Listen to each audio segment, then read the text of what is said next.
Here's the brutal truth nobody wants to hear. That person you keep falling for, the one who makes your heart race and keeps you up at night, they're probably the worst choice you could make. And the crazy part is, you already know this. You've been here before. Different face, same ending. So why do you keep doing it? Look, I get it. You're sitting there thinking, not me. I've learned my lesson. But have you? Because if you're watching this video, chances are you're either recovering from another failed relationship or you're about to walk into one. And before you click away, just know that what I'm about to share isn't some feel-good advice or positive thinking nonsense. This is about understanding the deeply buried psychological patterns that have been running your love life since before you could even spell the word relationship. Alan Watts, the philosopher who spent his life breaking down Eastern wisdom for Western minds, had something fascinating to say about this. And it's not what you'd expect. He didn't blame your ex. He didn't tell you to make a pros and cons list. Instead, he pointed to something much deeper, much more uncomfortable. He pointed at the patterns we learned before we even knew we were learning them. So if you're tired of the same cycle, the excitement, the red flags you ignore, the inevitable crash, then stick around. Because we're about to dig into why your picker is broken, and more importantly, what's actually causing it. Now, before we go any further, let's talk about what this really is. You meet someone. There's chemistry. Real chemistry. The kind that makes you forget your own name. Your friends are skeptical, but what do they know, right? This feels different. This feels right. You dive in. And then, 6 months, a year, maybe 5 years later, you're sitting in the wreckage wondering how you didn't see this coming. Here's what's wild. You probably did see it coming. On some level you knew. But you went ahead anyway. And this isn't about being stupid or naive. This is about something much more primal, much more unconscious. This is about the blueprint that was drawn in your brain long before you ever went on your first date. Alan Watts talked a lot about the concept of the self. Not the self you think you are, your name, your job, your likes and dislikes, but the deeper self, the one that was shaped by every interaction, every emotional experience, every moment of connection or disconnection you had as a child. And here's where it gets uncomfortable. That blueprint, it's still running the show. Think about it this way. When you were a kid, you didn't have a manual for relationships. You had examples, maybe your parents, maybe other caregivers, and you watched. Not consciously. You weren't taking notes, but your brain was learning. It was learning what love looks like, what it feels like, what's normal, what's acceptable, what you have to do to get attention, affection, validation. If love in your house was conditional, if you had to perform, achieve, be perfect to get approval, then guess what feels like love to you now? That same conditional acceptance. Someone who's kind of interested, kind of distant, who you have to prove yourself to over and over. That feels right. That feels like home. If love was chaotic, if there were big fights followed by big makeups, if emotions swung wildly from cold to intense, then stable, consistent affection might actually feel boring to you. It might feel like something's missing. Because your nervous system was trained to associate love with adrenaline, with drama, with that roller coaster feeling. And here's the real kicker. If love was absent, if you had to fend for yourself emotionally, if you learned early that you couldn't depend on anyone, then someone who's actually available, who actually wants to be close, who actually shows up consistently, that person might terrify you. They might feel suffocating, too much, too intense, and you'll find reasons to push them away and gravitate toward people who keep their distance. This is what Watts was getting at when he talked about how we don't know ourselves. We think we do. We think we're making conscious choices based on our values and preferences. But we're not. We're running on autopilot. We're following a script that was written decades ago by people who had their own unresolved issues and patterns. Now you might be thinking, okay, so I had a messed up childhood. What now? Am I just doomed? And the answer is no. But the solution isn't what most people want to hear. Because the solution isn't finding the right person. The solution is understanding why you keep choosing the wrong one. See, here's what happens. You grow up. You leave home. You think you're free. You think you're making your own choices now. But you're not. You're carrying all of that programming with you. And it's not just affecting who you're attracted to. It's affecting how you behave in relationships, what you tolerate, what you think is normal, what you think you deserve. Let's break this down further. There's this concept in psychology called repetition compulsion. Freud wrote about it. What's referenced it in his own way. And what it means is this: we unconsciously recreate the emotional dynamics of our childhood, trying to master them. We're trying to fix something that was broken back then. We're trying to get a different ending. So if you had a parent who was emotionally unavailable, you'll find yourself drawn to partners who are emotionally unavailable. Not because you enjoy the pain, but because on some deep, unconscious level, you're trying to prove that you're worthy of love. You're thinking, if I can just make this person open up, if I can just make them choose me, then I'll finally prove that I'm lovable. But that's not how it works. Because here's the thing. You can't heal a childhood wound with an adult relationship. You can't make someone love you the way you needed to be loved as a kid. That moment has passed. And the more you try, the more you chase, the more you sacrifice yourself to get that validation, the further you get from actual love, from actual connection, from actual peace. Alan Watts would say that the problem is identification. You've identified with a story about yourself.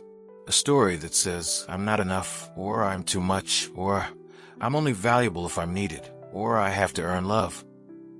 And that story feels true. It feels like reality, but it's not. It's just a story. It's just a pattern. And patterns can be changed. But changing them requires something most people aren't willing to do. It requires sitting still. It requires looking at yourself honestly. It requires admitting that the problem isn't them. It's not your ex. It's not all the wrong people you've dated. The problem is your picker. And your picker is broken because it's following old instructions. Think about how this plays out in real life. You meet someone new. There's that spark. And what is that spark really? Often it's recognition. Not recognition of who they are. Recognition of a familiar pattern. Your unconscious mind is saying, oh, I know this dynamic. This feels like home. And home isn't always a good thing. Home is just familiar, so you ignore the red flags. Or maybe you see them, but you rationalize them. Everyone has baggage. Nobody's perfect. They just need time to open up. They've been hurt before, and all of that might be true. But the question isn't whether they're damaged. Everyone is damaged. The question is whether this particular brand of damage is going to trigger your particular brand of damage in a way that creates a toxic cycle. And here's where it gets really tricky. Because sometimes the people we're attracted to are attracted to us for the same unhealthy reasons. They're not choosing us for who we really are. They're choosing us because we fit their pattern too. Maybe they need someone to save them. Maybe they need someone to pursue them. Maybe they need someone who won't ask for too much. And so you end up in this dance where you're both playing roles that were assigned decades ago, neither of you seeing the other clearly. What's talked about this as Maya illusion. We're in love with an illusion. We're not seeing the person in front of us. We're seeing what we need them to be. We're projecting our unmet needs onto them. And they're doing the same thing. And for a while it works. For a while, you both get to play out this unconscious drama. But eventually, reality sets in. The masks slip. The pattern completes itself. And you end up exactly where you started. So what's the answer? How do you break this cycle? Well, first, you have to acknowledge that it's a cycle. You have to get honest about your patterns. And this is hard. This is really hard. Because it means looking at your history not as a series of unfortunate events, but as a series of choices that you made based on unconscious programming. Write down your relationship history. All of it. Not just the romantic ones. Your relationship with your parents, with authority figures, with friends, and look for the patterns. What keeps showing up? What role do you usually play? Are you the caretaker? The fixer? The one who's never quite good enough? The one who has to prove their worth? The one who's always walking on eggshells? And then ask yourself, where did you learn this role? When did you first play it? Because you didn't invent it. You learned it. And if you learned it, you can unlearn it. But you have to see it first. You have to catch yourself in the act. This is what's meant by awareness. Not the kind of awareness where you're constantly analyzing and judging yourself, but the kind where you're simply observing. You're watching your own patterns with curiosity instead of shame. You're noticing when that familiar pull happens, when you meet someone who activates that old program, and instead of automatically following it, you pause. You ask, is this what I really want? Or is this just what feels familiar? Because here's the truth. The right person probably won't feel like fireworks at first. They probably won't make your heart race and your palms sweat. They probably won't trigger that desperate need to prove yourself. And that might feel boring. It might feel like there's no chemistry. But that's because your chemistry detector is broken. Your chemistry detector is calibrated to recognize red flags, not green lights. The right person might feel calm. They might feel easy. They might feel like someone you can actually relax around instead of constantly performing for. And your brain might interpret that as no spark. But what you're interpreting as no spark is actually the absence of drama, the absence of anxiety, the absence of that familiar push-pull dynamic. Now, I'm not saying you should force yourself to date someone you're not attracted to, but I am saying that if your track record is a disaster, then maybe your attraction compass is pointing you in the wrong direction. Maybe you need to recalibrate. And recalibrating starts with healing those old wounds. Not by finding someone to heal them for you, but by doing the work yourself.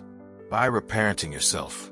By giving yourself the validation you're seeking from others. By learning to sit with discomfort instead of running toward or away from it. This is where Watts' philosophy really shines. He talked about how we're always seeking. Always chasing, always trying to get somewhere else, be someone else, feel something else. And in that constant seeking, we miss what's actually here. We miss the present moment. We miss reality. We miss ourselves. In relationships, this shows up as constantly focusing on potential instead of reality. You're not dating who they are. You're dating who they could be, who they might become. If only they would just work through their issues, commit fully, open up emotionally, whatever it is. But they haven't done those things. And they might never do those things. And while you're waiting for them to change, you're missing your own life. Or maybe you're the one who's not present. You're so busy protecting yourself. So busy keeping one foot out the door. So busy looking for reasons it won't work that you can't actually connect. You can't actually be vulnerable. You can't actually let someone in. Because letting someone in means risking the pain you experienced before. And your nervous system has decided that's not an option. So you choose people who are unavailable in some way. Emotionally unavailable. Physically unavailable. Actually unavailable because they're in another relationship or not over their ex. And you tell yourself you want connection. But really, you've chosen someone who guarantees you won't get it. Because connection is terrifying when you've been hurt before. This is the unconscious pattern at work. This is your defense mechanism masquerading as attraction. And until you see it, really see it, you'll keep repeating it. Different faces, same story. Alan Watts would tell you that the problem is you're trying to find yourself in another person. You're trying to complete yourself through someone else. But you're already complete. You're already whole. You just don't know it because you've been taught that you need something external to be okay. That you need love, approval, validation from outside yourself to have value. And this belief drives everything. It drives who you choose. It drives how you act in relationships.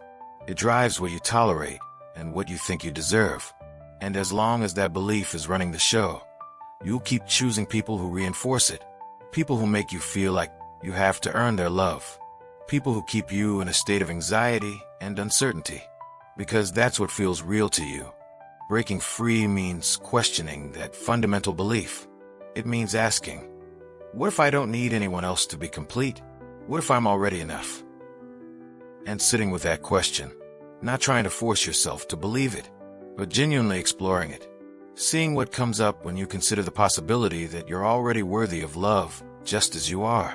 This isn't about positive affirmations or fake confidence. This is about deep, structural change in how you see yourself. And that kind of change doesn't happen overnight. It happens through consistent practice, through catching yourself when you slip into old patterns, through choosing differently even when it feels wrong, through sitting with the discomfort of breaking your own rules. Let's talk about what this looks like practically. You meet someone. You feel that pull, that spark, and instead of immediately diving in, you pause. You ask yourself, what is this feeling really? Is this attraction to who they actually are? Or is this my pattern recognizing something familiar? And you start paying attention to different things. Not just how they make you feel, but how you feel about yourself when you're with them. Do you feel like you can be yourself? Or are you performing? Are you relaxed? Or are you anxious? Do they see you? Or are they projecting their own needs onto you? You start noticing the difference between excitement and anxiety, because they feel similar in your body. But excitement moves you forward. Anxiety keeps you stuck. Excitement is about possibility. Anxiety is about fear. And often what you think is chemistry is actually anxiety. Your nervous system recognizing a familiar threat and gearing up to handle it. You start paying attention to consistency, not just intensity, because intensity is easy. Anyone can be intense for a few weeks or months, but consistency, that requires someone who's actually available, actually integrated, actually capable of showing up. And this might mean you date differently. It might mean you slow down. It might mean you actually get to know someone before deciding they're your soulmate. It might mean you're willing to feel bored for a while as you recalibrate your nervous system to recognize safety instead of danger. It also means you do your own work. You don't wait for a relationship to fix you. You don't wait for the right person to make you feel worthy. You start that process yourself. You go to therapy. You read. You journal. You meditate. You do whatever it takes to start untangling those old patterns. And here's what's interesting. As you start to heal, as you start to become more whole on your own, the people you're attracted to will start to change. Not because you're trying to change them, but because you're changing. Your frequency is changing. And you'll start to notice different people. Or you'll notice qualities in people you overlooked before. The emotionally unavailable person who used to seem mysterious and intriguing might start to seem exhausting. The dramatic relationship that used to feel passionate might start to feel chaotic. And the stable, consistent person who used to seem boring might start to seem appealing, safe, real. This is the recalibration happening. This is your nervous system learning that love doesn't have to hurt. That connection doesn't have to be complicated. That you don't have to earn affection or walk on eggshells or sacrifice yourself to be valued. But getting there requires grief. You have to grieve the childhood you didn't have. The parents who couldn't show up the way you needed. The experiences that shaped you in painful ways. You have to grieve the time you've lost chasing the wrong people. The relationships that didn't work. The parts of yourself you abandoned trying to be what someone else needed. And grief is uncomfortable. It's painful. It's not linear. And most people avoid it. They jump into another relationship to avoid feeling it. They stay busy. They distract themselves. They tell themselves they're over it. But the grief is still there. And until you feel it, until you move through it, it'll keep showing up in your relationships. Watts understood this. He talked about how we avoid suffering. And in avoiding it, we create more suffering. We resist what is. We fight reality. We try to control things we can't control. And in relationships, this shows up as trying to change people, trying to make them love us differently, trying to force outcomes, trying to avoid the pain of rejection or abandonment or loss. But what if you didn't avoid it? What if you actually felt it? What if you let yourself be sad about the love you didn't get as a kid? What if you let yourself be angry about the ways you've been hurt? What if you actually grieve the relationships that didn't work instead of immediately looking for the next one? This is the work. This is the real work. And it's not glamorous. It's not Instagram worthy. It's messy and uncomfortable and lonely sometimes. But it's necessary. Because you can't build a healthy relationship on an unhealed foundation. You can't attract the right person when you're still running old programs. You can't have a different ending if you keep starting with the same pattern. So what does breaking the pattern actually look like? It looks like getting comfortable with being alone. Not lonely. Alone. Learning to sit with yourself. To enjoy your own company. To not need someone else to feel complete or valuable or okay. It looks like developing standards. Not superficial ones like height or income, but real ones. Like emotional availability, like consistency, like someone who's done their own work and isn't looking for you to fix them or complete them. It looks like learning to communicate your needs instead of expecting someone to read your mind, instead of testing them to see if they really care, instead of creating drama to get attention. You learn to use your words, to be direct, to ask for what you need without shame. It looks like being willing to walk away, not as a game, not as manipulation, but as a genuine act of self-respect. If someone shows you they're not available, you believe them. If someone treats you poorly, you leave. Not because you're trying to teach them a lesson, but because you know your worth and you're not willing to compromise it. And maybe most importantly, it looks like choosing people who choose you. Fully, clearly, consistently. You stop chasing. You stop convincing. You stop trying to be enough for someone who's decided you're not. You let people go who can't meet you where you are. And you make space for people who can. This is hard, especially if you're used to fighting for love. If you're used to proving yourself. If you're used to chaos and intensity and drama. Because this new way feels too easy. It feels like something must be wrong if you're not suffering. But that's the old pattern talking.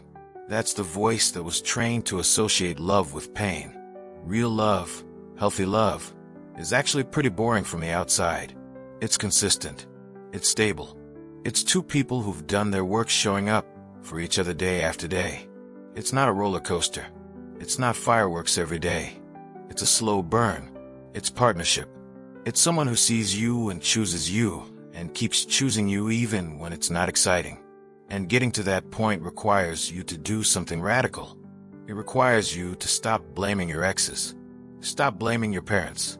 Stop blaming your circumstances. Not because they didn't contribute. They did. But because blame keeps you stuck. Blame keeps you a victim. And victims don't change their patterns. They repeat them. You have to take full responsibility for your choices. Every relationship you've been in, you chose. Maybe you didn't know better at the time. Maybe you were running on unconscious programming, but you still chose. And taking responsibility for those choices gives you power. It gives you the ability to choose differently next time. This is what's meant by owning your life. Not as a burden, but as liberation. You're not a leaf blown around by the wind. You're not a victim of fate. You're a conscious being capable of choice. And yes, you're influenced by your past, but you're not determined by it. You can break the pattern. But first, you have to see it. Then you have to own it. Then you have to do the work to change it. And the work never really ends. Even after you've done therapy, even after you've healed, even after you've found a healthy relationship, the old patterns will still try to resurface sometimes. In moments of stress, in moments of conflict, the old programming will whisper in your ear, and you'll have to make a choice. Follow the old pattern or choose something new. This is the practice. This is what it means to be awake in Watt's terms, to catch yourself, to see the pattern arising, and to choose differently, not perfectly, but consistently, over and over, until the new pattern becomes stronger than the old one. Look, if you're still watching this, you're probably someone who's tired of the cycle. You're probably someone who's ready to do things differently. And that's good.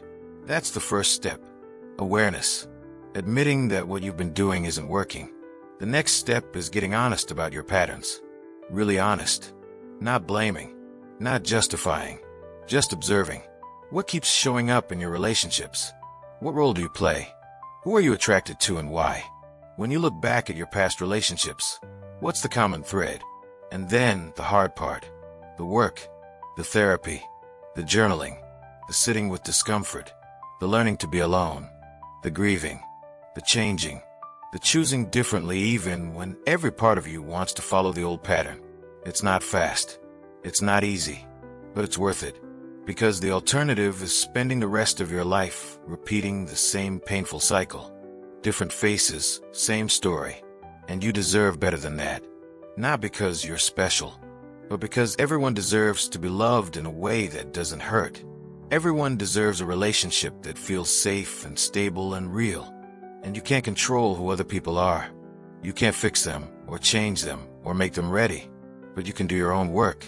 You can heal your own wounds. You can break your own patterns. And when you do that, everything changes. Not just your relationships, everything.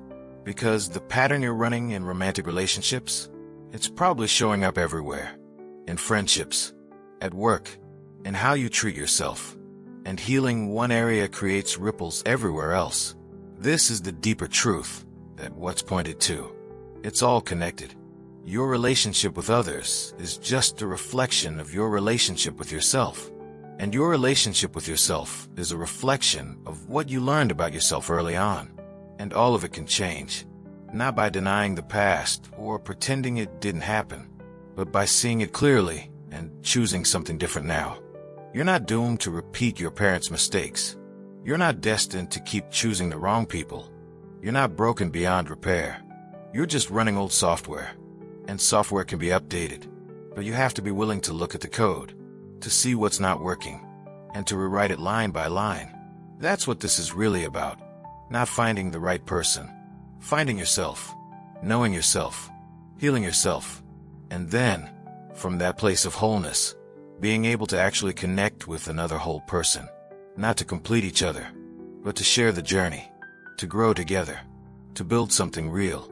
So if you want to stop falling for the wrong people, stop looking out there. Start looking in here. Start asking the hard questions. Start doing the uncomfortable work. Start breaking the patterns that have been running your life. It won't be easy, but nothing worth doing ever is. Hit subscribe if this helped.